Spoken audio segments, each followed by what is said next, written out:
1984. En Italie, dans la ville de La Spiezia, Autobreda commence à réfléchir à la création d'un nouveau blindé pour les forces armées italiennes. La même année, Fiat Iveco rejoint l'entreprise de défense italienne pour créer le consortium Autobreda et Fiat Iveco. Ensemble, les deux géants de l'industrie de l'armement devront créer un MBT moderne, similaire voire supérieur aux projets européens et soviétiques en cours. Dans le contexte géopolitique de l'époque, l'Italie développe le C1 Ariete, char national italien qui n'a pas connu que succès.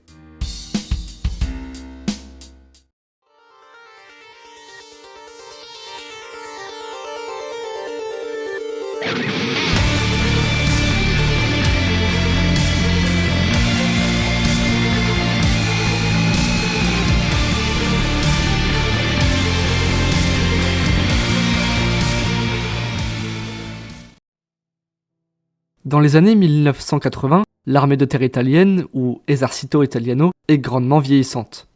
Sa capacité de feu et de réponse aux conflits de l'époque repose entièrement sur deux blindés, le M47, reconstruit avec un canon de 105 mm, et le M60A1 Patton, développé dans les années 50. S'il faut attendre les années 80 pour voir une solution nouvelle arriver, l'Ariete n'est pas le premier char à être développé par une entreprise italienne. L'armée italienne réfléchit depuis la fin des années 70 au développement d'un nouveau char. Et même au début de ces années, Autobreda et Krauss-Maffei ont voulu construire un tank rentable à exporter dans les pays du Moyen-Orient. L'idée d'un tank 100% italien arrive donc avec la fin des années 70. L'OF-40 est l'aboutissement de cette réflexion menée par l'italien Autobreda et Fiat.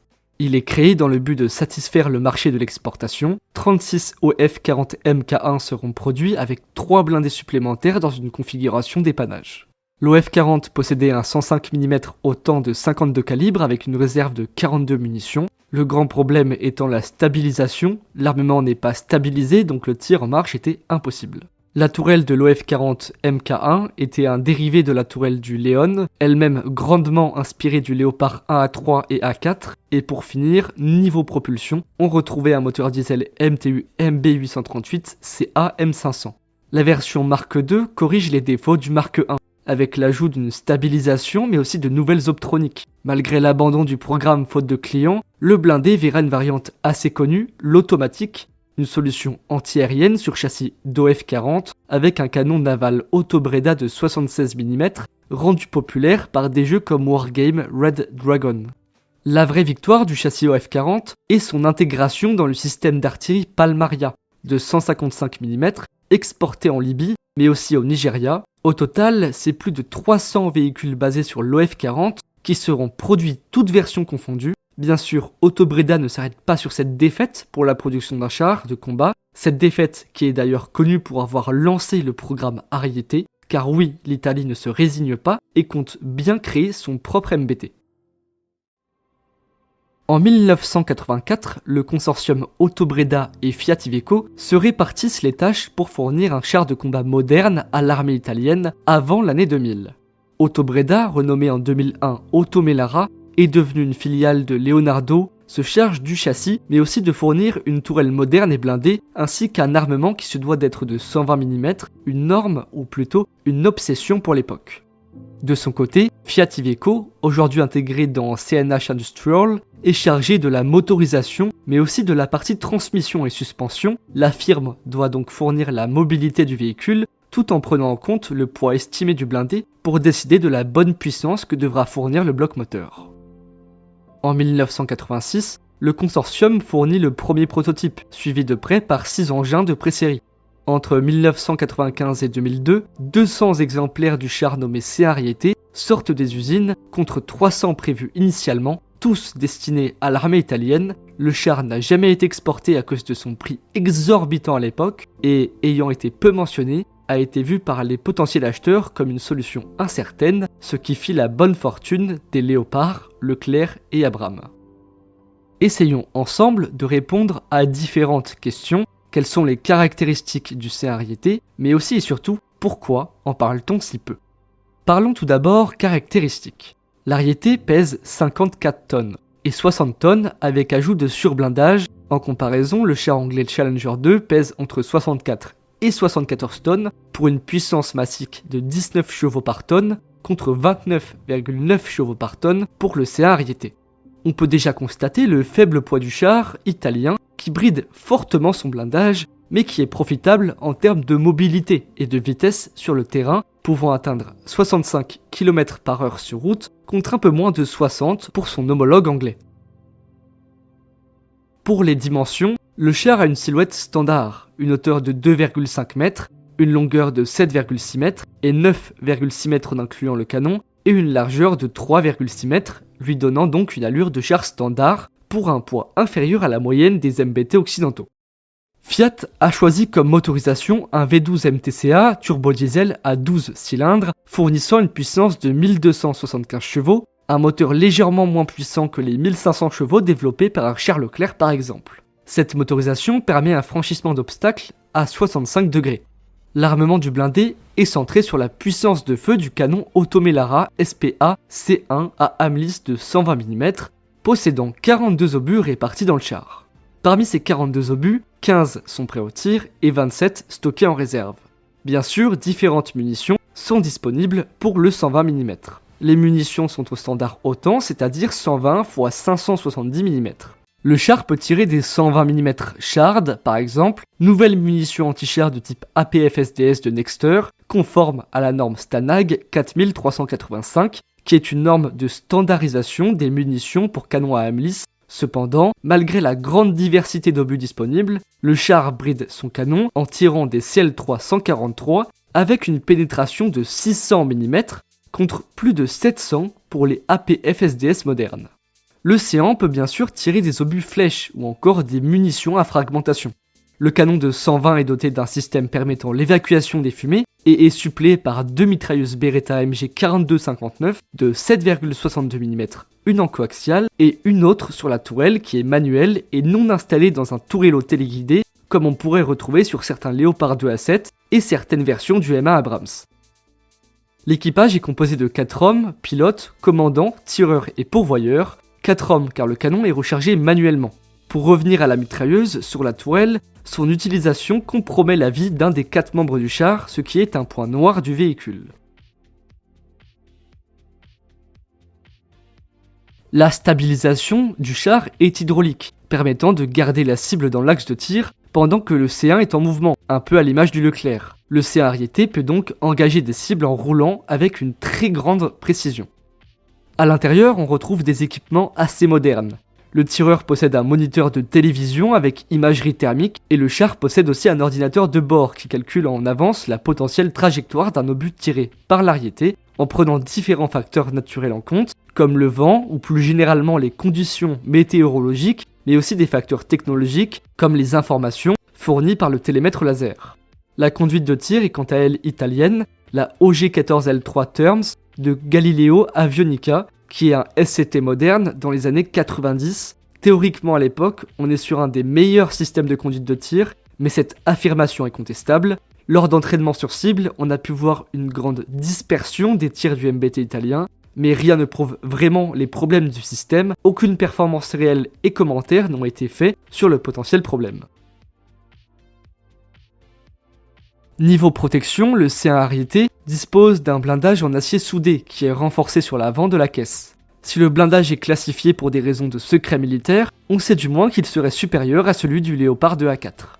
Pour la tourelle, on retrouve un blindage composite qui repose sur la technologie PAC ou plaque accélérée par choc. L'entièreté de la tourelle est aussi protégée par d'épaisses plaques d'acier. Le blindage de tourelle peut être renforcé par un kit de blindage supplémentaire qui est un kit War qui protège contre les APF-SDS et le kit est réparti sur les côtés de la tourelle. La caisse peut quant à elle être renforcée par un kit PSO conçu pour protéger contre les RPG et les canons automatiques. Le char possède aussi des lance-grenades fumigènes qui font partie de l'APS Softkill Galix pour faire écran de fumée et brouiller les potentiels ATGM ennemis et est aussi équipé d'un système d'alerte laser à 360 degrés, le RALM-02. Ne pas oublier aussi qu'il est équipé pour opérer en milieu NBC, donc milieu contaminé par le nucléaire, des éléments biologiques ou encore une attaque chimique. L'armée italienne veut moderniser son parc blindé avec une version améliorée du C1 Ariete, le C2 Ariete, une modernisation qui n'a pas encore eu lieu, mais pensée depuis 2020. La modernisation se déroule en 3 étapes. La modernisation du châssis, l'amélioration de la tourelle et la modernisation générale du char avec la revue de l'APS. En clair, le char reprend les ajouts optionnels en termes de blindage que le Séan possédait, donc les kits War et PSO, avec un nouveau kit anti-mine. Le bloc moteur est aussi modernisé pour passer de 1200 à 1500 chevaux, de nouvelles optroniques et dans un élan de modernité, intégrer le blindé dans le système Sicona qui consiste au partage d'informations entre diverses unités. Le Galix sera aussi remplacé par le système allemand Rosi de Rheinmetall et le Iron Fist, système APS Hard Kill de l'Israel Military Industries, et pour finir, le char pourra utiliser des munitions programmables. Cette modernisation ne sera effective que sur 125 chars, alors que 200 C1 sont actuellement en service dans l'armée italienne. Les premières unités devraient arriver en 2024, mais vu que le programme a été accéléré, une entrée en service serait possible dès cette année. Passons maintenant aux problèmes et atouts du Ariete. Le C1 Ariete présente de fortes limites. Déjà, un problème commun à tous les chars modernes, les optroniques et systèmes embarqués. Ces systèmes sont à la pointe de la technologie et demandent une maintenance extrêmement minutieuse, ce qui fait que le char passe un ratio opérationnalité-maintenance assez déséquilibré. Son fort coût dès la création du programme comparé aux autres chars occidentaux est aussi aujourd'hui un problème, le char étant très coûteux à entretenir. Bien sûr, ces problèmes ne remettent pas en cause l'efficacité et la fiabilité du char Ariete dans des conditions de combat réelles. Ce qui peut remettre en cause cette fiabilité est le blindage. Selon certaines sources, le blindage des flancs de l'Ariete est très fin, ce qui pourrait poser des problèmes vu que les combats blindés ont radicalement changé avec l'arrivée de la guerre en Ukraine. Les kits de surblindage War et PSO ne combleraient pas ce manque de blindage de la caisse. Ils ne les résoudraient en effet que partiellement, et malgré le fait que l'Ariete n'ait jamais connu le combat, s'il arriverait un jour à le connaître, alors il pourrait se retrouver dans une position bien difficile dans un théâtre urbanisé.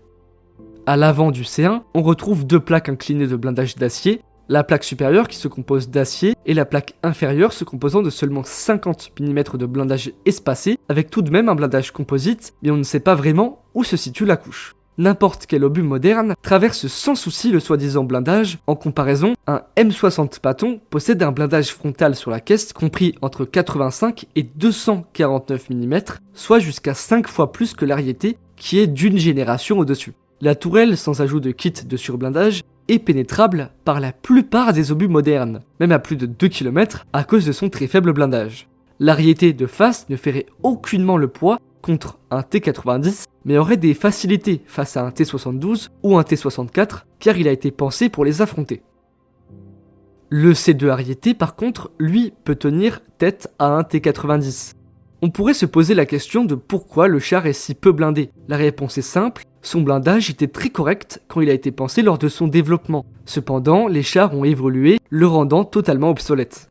Un grand problème du char est aussi la réflexion menée par les ingénieurs sur la répartition des munitions dans le châssis, car oui, elles sont réparties dans la zone avant-gauche du châssis et non isolées de l'équipage comme celle de la tourelle, et comme on l'a dit précédemment, le blindage frontal est exécrable, un APF SDS en frontal condamne le C1 Ariete.